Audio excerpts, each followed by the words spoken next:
ओम शांति। आज 14 नवंबर 2024 का मुरली चिंतन है। आज मीठे बाप दादाजी ने कहा, मीठे बच्चे, इन आंखों से जो कुछ दिखाई देता है इसे देखते हुए भी नहीं देखो। ये पुरानी दुनिया अब खत्म होने वाली है। पूरे 5000 वर्ष का सृष्टि चक्र पूरा हुआ। आप सबको घर जाना है, अपने घर शांति धाम में जाना है। तो इसलिए बाबा ने आज बहुत अच्छे से सावधानी दी है कि आंखों से जो कुछ भी दिखाई देता है, बहुत ममत्व लगता है कई बार इस दुनिया में। वस्तुओं का आकर्षण खींचता है, चारों ओर माया का पहरा है। तो इसलिए बाबा बार बार हमें समझानी देते हैं मुरली के द्वारा कि इन आंखों से कुछ भी दिखाई देता है तो मत देखो, क्योंकि सब कुछ विनाश होने वाला है। अपना ममत्व निकाल दो।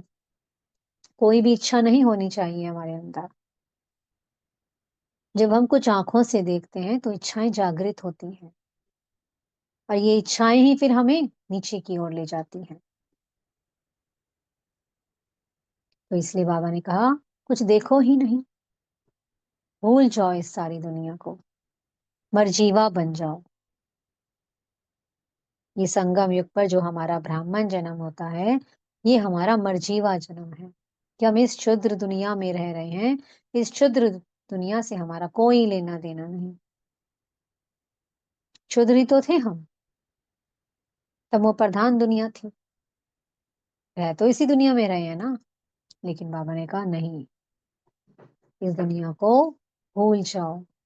मन और बुद्धि अपना कहाँ लगाना है? परम धाम में लगाना है, और सुखधाम को याद करना है। बार बार ये याद करो कि अब मैं सत्युग की ओर जा रही हूँ।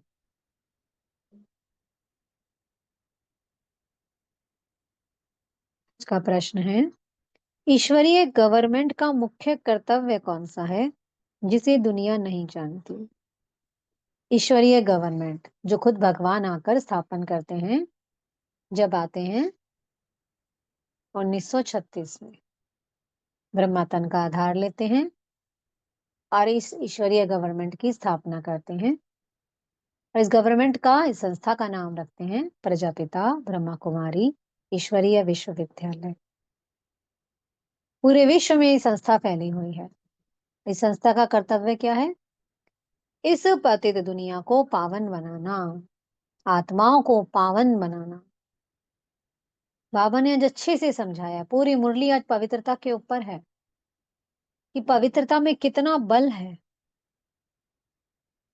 देखो अपने उस सतयुगी जीवन को, जब हम सतयुग में रहा करते थे, डबल ताजधारी थे हम। चारों ओर हमारे एक ऑरा रहता था पवित्रता का। लेकिन जैसे ही हम द्वापर में आए और विकारों में जाकर गिरे, देभान आया। सबसे ज्यादा काला किसने किया? बाबा ने कहा, इस काम विकार ने किया। और इस काम विकार में गिरने से ही एकदम आत्मा काली बन गई। सबसे अधिक काम विकार ही गिराता है। पवित्रता की कितनी पूजा होती है। देखो, कन्याओं का पूजन किया जाता है ना। सब उसके आगे माथा टेकते हैं। कंचकाएं होती है ना, हम लोग देवी पूजन करते हैं। तो वो पूजा किसकी हो रही है? पवित्रता की पूजा हो रही है। वो आत्मा पवित्र है, इसलिए उसको पूजा जा रहा है। लेकिन जैसे ही वो कन्या विवाह कर पतित बनती है तो वे सबके आगे झुकती रहती है। था तो उसको पूजा जा रहा था, और अब वो सबके आगे माथा टेक रही है।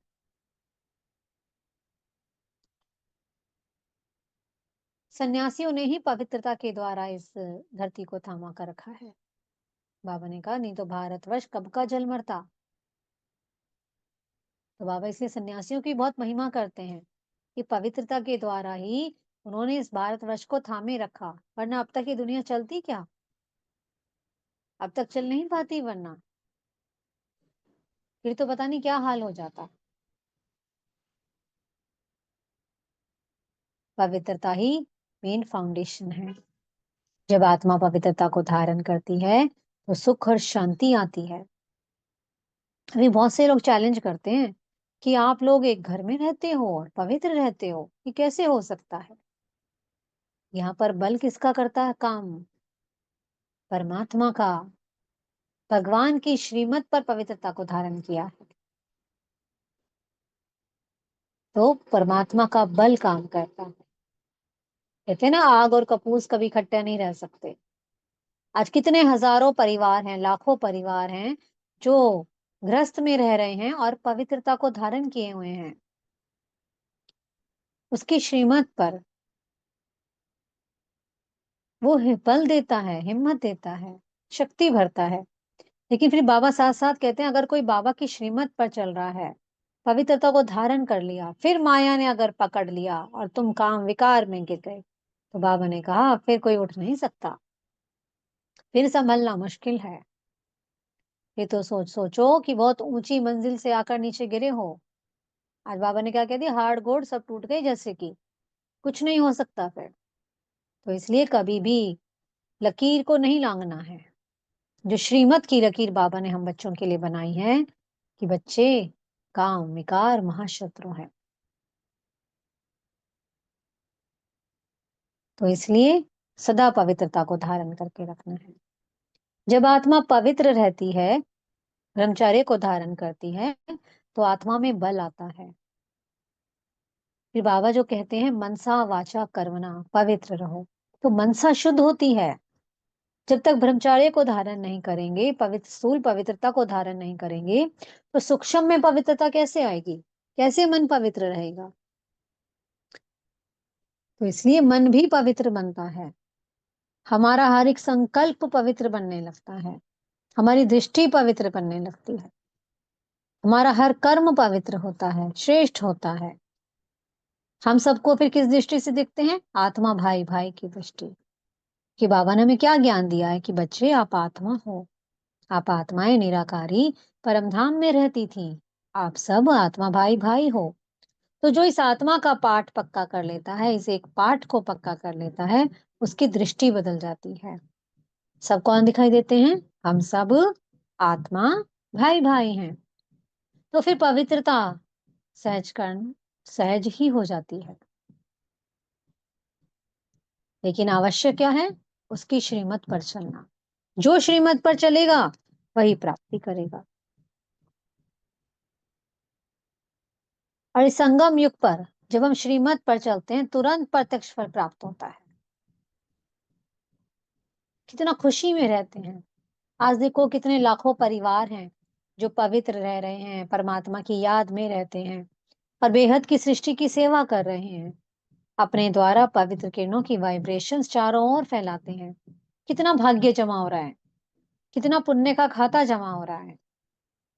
और फिर ये यही पुण्य का खाता, बाबा कहते हैं, 21 जन्मों के लिए तुम्हें पवित्र बनाकर रखता है। कभी तुम किसी के आगे झुकते नहीं हो।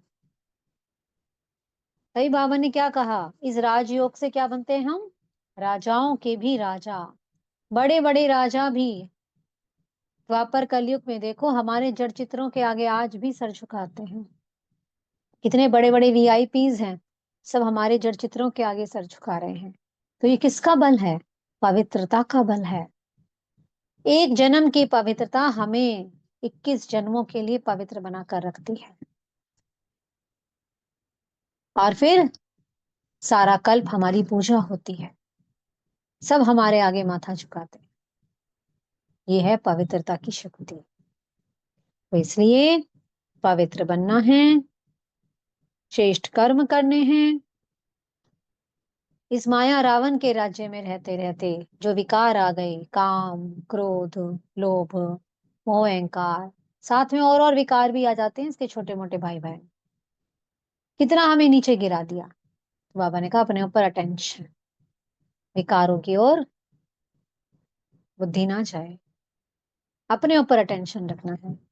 सारा पोता मिल बाबा को बताओ, बाबा फिर मदद करते हैं उन विकारों को छुड़ाने में। अगर हिम्मत ही नहीं करेंगे उन विकारों को छोड़ने की, तो वो मदद कैसे करेगा? क्या कहते हैं बाबा? हिम्मत का एक कदम आपका और मदद मुझ बाप की। तो इसलिए हिम्मत का एक कदम उठाना है और मदद सदा बाप की साथ है।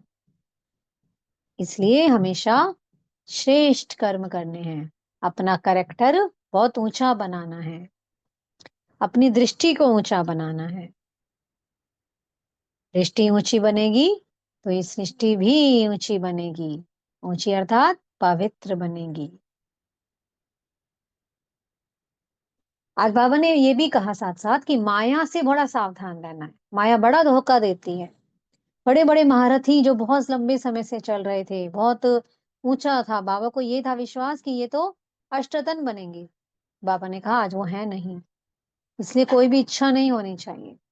किसी भी चीज को पाने की इच्छा, नाम को पाने की इच्छा, मान शान मिल जाए, कोई भी इच्छा नहीं होनी चाहिए। इच्छा मात्रम अविद्या। मैं बाबा का और बाबा मेरा, बस यही पाठ पक्का। वो जो खिलाए खाना है, जो पहनाए पहन लेना है। पेट क्या मांगता है? सिर्फ 2 रोटी तो मांगता है। और बाबा अपने बच्चों को खूब अच्छे से खिलाता पिलाता है। शिव बाबा का भंडारा सदा भरपूर रहता है। आज मीठे सदगुरु जी ने वरदान दिया है, सदा याद की छत्र छाया के नीचे, मर्यादा की लकीर के अंदर रहने वाले, मायाजीत विजयी भवा। बाबा की याद ही छत्र छाया है। अजपा जाप चलता रहे, बाबा बाबा, मेरा बाबा। तो ये मेरा बाबा शब्द ही छत्र छाया है हमारी। तभी इसी छत्र छाया में हम कैसे रहते हैं? माया से सेफ रहते हैं, माया जीत बनते हैं, विजयी बनते हैं। और साथ साथ बाबा ने क्या किया? मर्यादा की लकीर के अंदर रहना, अर्थात श्रीमत के अंदर चलना। किसी भी श्रीमत का उल्लंघन ना हो। हमारी खान पान के लिए श्रीमत है, कैसा बोलचाल होनी चाहिए हमारी, कैसा हमारा व्यवहार होना चाहिए, हमारी दृष्टि कैसी होनी चाहिए, हमारे संकल्प कितने शुद्ध होने चाहिए, हर एक के लिए श्रीमत है। रहन सहन की श्रीमत है।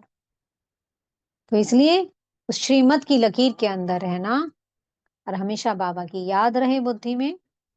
तो हम कौन हो गए फिर? सदा सदा के विजयी। विजयी फिर हमारा सदा सदा का जन्म सिद्ध अधिकार है। किसी में कोई हिम्मत नहीं जो हमसे हमारी विजय को छीन सके। शर्त क्या है? श्रीमत की लकीर पार पार ना करें, लकीर के अंदर रहना है। और याद की छत्र छाया, सदा सेफ रहना है। ओम शांति। बहुत बहुत शुक्रिया प्यारे प्यारे हमारे मीठे मीठे बाप दादा जी का। ओम शांति।